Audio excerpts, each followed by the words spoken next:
ठाकरे बंधू आणि राष्ट्रवादीचा वचननामा आज जाहीर होतोय। दुपारी 1 वाजता सेना भवनात जाहीरनामा प्रसिद्ध होईल। ठाकरे बंधू एकत्रित आल्यानंतर हा पहिला वचननामा आहे।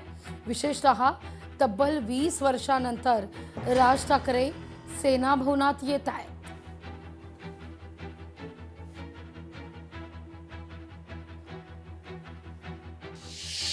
उद्धव ठाकरेंचा सत्ताधाऱ्यांवर जोरदार हल्लाबोल आहे। पैसे फेकले म्हणजे सगळं काही करता येतं असं त्यांना वाटतं। त्यांनी पैसे फेकले तर तुम्ही त्यांना फेकल्याशिवाय राहणार नाही असं उद्धव ठाकरे मुंबईकरांना साथ घालतायत। मुंबईकरता काय केलं हे समोर येणाऱ्या उमेदवाराला विचारा। निष्ठा कणखरपणा काय असतो हे दाखवण्याची आता वेळ आली आहे असं म्हणतात उद्धव ठाकरे। निष्ठा म्हणजे काय असते आणि कणखरपणा म्हणजे काय असतो हे आपण त्यांना आता दाखवून देण्याची गरज आलेली आहे। कारण नाहीतर त्यांना असं वाटतं पैसे फेकले का सगळं काही करता येतं।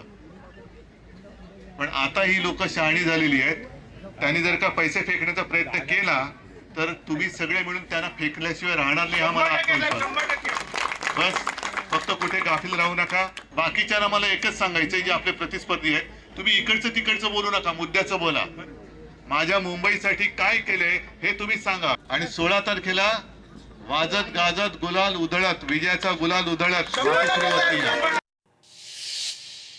मुख्यमंत्री देवेंद्र फडणवीस आज विदर्भ दौऱ्यावर आहेत। महायुतीच्या उमेदवारांच्या प्रचारार्थ रोड शो आणि सभा होतीये।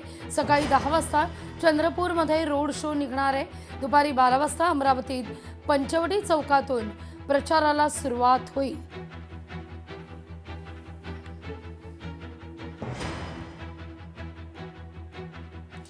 नवी मुंबईत भाजपच्या प्रचाराचा नारळ वाढवलेला आहे।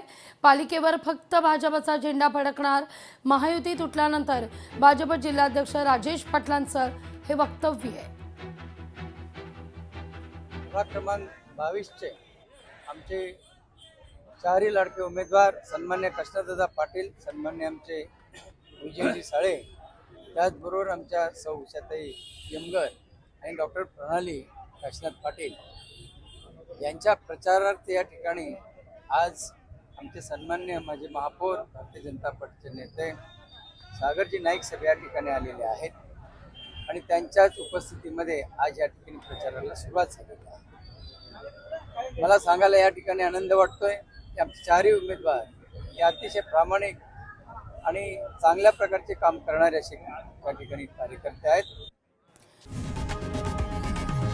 लोकशाही मराठी ऐका, पहा, जागरूक रहा।